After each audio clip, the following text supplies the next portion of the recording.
Welcome on back. Clayton Sayfie here with EJ Holland. We are going to recap the August that was for Michigan football recruiting as we head into September. Football season is upon us. We are looking back at August, which kind of, primed us up for football season a little bit, revealed quite a bit. So we're going to talk about the five biggest things we learned this past month, starting with Domani Jackson, the five-star cornerback who is committed to USC. EJ, this is some news that you broke that he will be visiting for the Washington game on September 11th. Some huge news. Michigan's still in it with Domani Jackson. We learned that later on in the month, but it is one of the biggest things that we were able to pick up. Yeah, we talked about it in our recruiting show, but just to kind of reiterate, he's coming in for the Washington game, which is absolutely huge.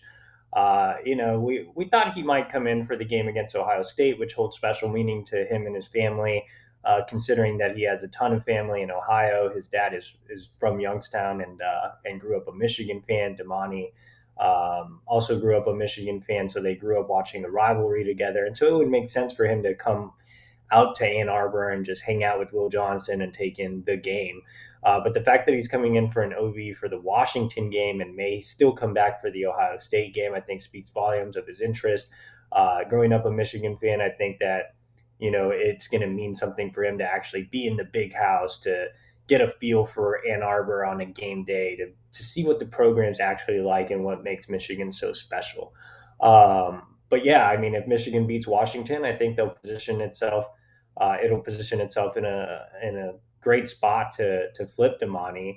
If they lose the Washington game, I think obviously chances really go downhill. But you beat Washington and you continue to keep that momentum and win some more games, and you never know. Damani's again always been a Michigan fan. He's really close to five-star cornerback Will Johnson, who will also be on campus for the game. So I think in the perfect storm, there is a legitimate chance. Yeah, definitely. So that'll be one to watch this coming month as well. Next thing on our list, Dylan Tatum, the four-star athlete, safety, defensive back from West Bloomfield. Looks like that's going to be unlikely for Michigan, in that that recruitment is basically done from a Michigan standpoint, and all signs are pointing to him ending up at Michigan State. Yeah, so still no decision for Dylan Tatum as of August 31st. So he has continued to push back the timeline. So, as we've said every month. But this time around, it does look like he's going to end up pulling the trigger here at some point very soon. He has things lined up with CBS Sports to make a decision live on one of their channels. And it really does look like it's going to be Michigan State. And honestly, I think Michigan has started to look at some other options as they continue to expand the safety board. Plus, they have a similar player already committed in Cody Jones, who's more of a nickel type. So overall, I would expect Dylan to land at Michigan State. I have my future cast pick in, and even though from an outsider's view it looks rough, considering that Dylan is one an in-state kid, two he played for Michigan safeties coach Ron Bellamy at West Bloomfield. Uh, it's more perception than reality. Dylan's a very good player. I like Dylan a lot personally and on the field, but at the same time, I think Michigan has some other options on the board. I still really like Cody Jones as well. And yeah, and Dylan also grew up in a family full of Michigan State fans. So that's another thing to consider. They pitched him on being the crown jewel of their class, and not just being another Robin to Batman, which is Donovan Edwards or Will Johnson or however you want to view it. I think they sold him on being the guy, and that just wasn't Michigan's pitch. So at the end of the day, Dylan still hasn't made a decision, but I do feel confident that it'll be Michigan State. The next thing on our list, Walter Nolan, another guy who, five-star defensive tackle out of Tennessee. Where in Tennessee has changed over the last month or so, and I guess that could be a reason why he may not end up at Michigan. Looking very unlikely as well. At one time, looked like there could be at least a dark horse type of shot for Michigan but he has moved to Knoxville recently. Tennessee in the mix there, Texas A&M in the mix, and just not looking like this one's going to happen for Michigan either. Yeah, so the last month with Walter Nolan has been completely wild. He finalized his move from the Memphis area over to the Knoxville area. He released a top three that did not include Michigan. Then a day later, put out a tweet that his recruitment is still wide open.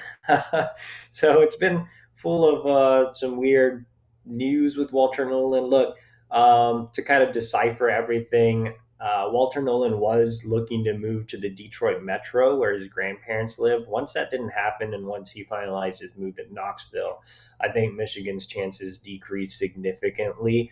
And obviously, Michigan was left out of the top three. Now, Michigan is still trying here and there. They are looking to see if they can get him in for the Washington game. That is not 100% confirmed. I right now am not expecting Walter Nolan to be at the Washington game, but he could make an appearance because he's been kind of all over the map. But as of right now, he is not a confirmed visitor for that Washington game. I just want to make that clear. But again, things can change in recruiting, and things can always change with Walter Nolan. With Walter, the biggest thing for him is NIL. Who's going to give him the best NIL deal? And I think Tennessee's done a really good job of that. I think Texas A&M has been part of the NIL Palooza, as has Georgia, and it's no surprise that those are the three teams that made his top three. But if Michigan does get him on campus for the Washington game, if they do kind of fix whatever's going on with NIL and get things up to speed there, then maybe they'll have a chance to re-enter the picture for Walter Nolan. Right now, momentum has just slowed down significantly with the five-star defensive tackle. Let's move on to a Michigan commit, which is a kind of a murky situation. EJ, it's been kind of a sensitive subject, but Taishan Trent, he's been committed for quite some time now. The four-star wide receiver out of the Detroit area, Harper Woods High School is his new school. I was out to see him last week, and we kind of I went out there, and our goal was to kind of ask him about what his talks with the staff have been like lately, and he told me flat out on the record that he hasn't really heard from them lately. What kind of insight, and again, this is kind of a sensitive subject, but what kind of insight can you give on exactly what is going on with Taishan Trent and his commitment status? Yeah, I think Taishan wants to be at Michigan. I think that, Michigan would generally like to have Taishan. He's an intriguing athlete that can be an outside receiver or a flex end, traditional tight end, or even an outside linebacker. So he provides a lot of position flexibility. Plus, he's an in-state kid. But at the same time, I think Taishan has some work to do off the field. And like you said, it's more of a sensitive subject, so we won't get into details. But we do want to mention that there, is some work to be done with Taishan Trent for him to actually sign with this class. We all know he's still verbally committed to Michigan, but if he's going to end up in this class, on signing day in December or February, whenever he decides to put pen to paper, a lot of that will depend on the work that Taishan does off the field. So we'll continue to monitor the situation and see if anything happens. Right now, he's still verbally committed to Michigan and working to be at Michigan. So we'll see how it all kind of transpires. Yeah, and important to note as well, nothing like disciplinary or anything like that, or he's not like in trouble. He's not in any legal trouble. He didn't go gambling. Nothing like that. And by all accounts, he seems like a great kid. So wish him the best going forward here. The last thing that we have on our list, Dionte Walker. I feel like there's always a guy in these videos that we do at the end of each month that it's like, oh yeah, this guy hasn't decided yet. Now Dionte Walker has not set any firm dates or anything. He's no Drew Kendall, or and that's no shade even at Drew Kendall, but it's just funny that he kept appearing in some of these videos last cycle for not deciding. But Dionte Walker plans to wait on his commitment. He originally planned to wait until close to signing day or on signing day, or even maybe in the late period, when we've checked in up on him. But then it kind of looked like maybe he would give a decision to Michigan. We mentioned that last month. but it looks like now he will kind of wait, and he did not pull the trigger after the barbecue at the Big House. Has some interest in some of those Southern schools. Yeah, so with Dion, like you said, he originally did want to make a decision in December. And then this summer, once Michigan hosted him a few times, there was a lot of positive buzz. We thought he could go ahead and pull the trigger. We also felt like Michigan had a prime opportunity to close at the barbecue. Obviously, that did not happen. And so now I think he is going back to his original timeline, trying to make a decision later in the process, whether that is on during the early signing period in December or maybe just in November or October, just kind of later on into the fall. Dion has decided to kind of wait and make his official visit. So he has an official visit planned with Missouri for September. He is very, very close to locking one in with Kentucky for September as well. And then he plans to make an official visit to Alabama as well as to Michigan and probably one more school. I know Dion would like to take all five of his officials. So Kentucky has been on him for a long time. Missouri is actually in a good spot with one or two of his teammates.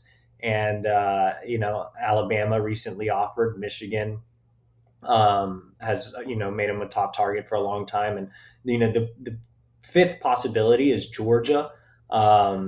They brought in Dion for an unofficial visit if they decide to make a push. I think Georgia's still figuring out their defensive tackle board because they are also in on another Michigan target in Robbie Harrison. But if Georgia makes a concerted effort, I would expect them to get an OV as well. So yeah, Dion has some interest in those Southern schools. I think his preference would be to stay at home.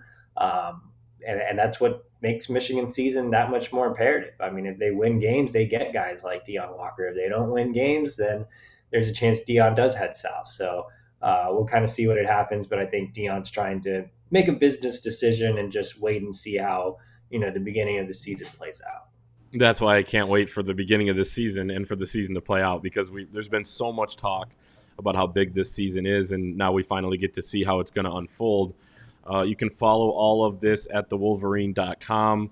Join us over there for Michigan football, recruiting, basketball news, everything Michigan Wolverines all the time. So check us out there, and we'll see you next time.